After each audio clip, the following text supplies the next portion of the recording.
Hello mga kainday! Another day, another vlog po tayo. Ayan, i-share ko lang sa inyo mga kainday yung aking ginagawang journey sa pagpapababa ng aking blood sugar. Siyempre, nakakaedad na tayo, kailangan nating alagaan ang ating health.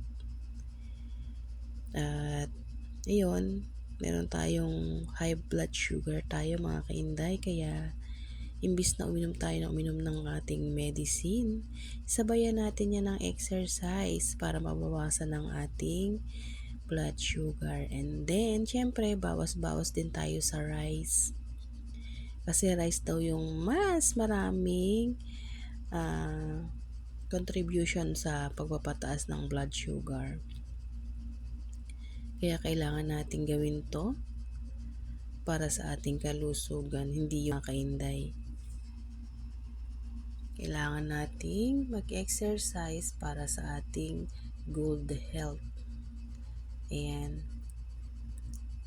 Samahan niyo po ako sa aking journey mga kainday. Support niyo po ako. At para mapagtagumpayan ko ang aking pagpapababa ng blood sugar. At syempre, aminin man natin at sa hindi, talagang nagkakaedad na tayo. Kailangan natin itong gawin. Kaya, hindi naman to sakripisyo pero kailangan natin gawin mga kainday. So, hindi natin kailangang hindi natin kailangang tamarin. Kailangan nating sipagan. Hindi natin kailangang magkaroon ng pakiramdam na ayaw nating gumalaw. Charot. Yan. Kailangan nating galaw-galaw ang ating katawan.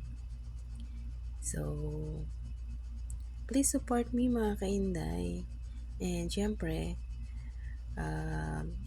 magkakaroon na rin tayo dyan ng check-up. Syempre, magpapa-check up tayo para malaman natin kung bumababa ang ating sugar.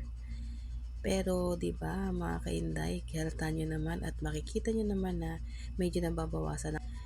Kaya yan. Yan ang ating gagawin. Dati yan, hindi ko yung kayang gawin mga kainday. Pero ngayon, kaya ko na siyang gawin. Di ba? Kaya malalaman mong nag-i-improve ang iyong sarili. Charot! So, yan na po ang aking journey mga kainday. Please follow, like, and share. Yan na po ang ating pagpapababa ng blood sugar.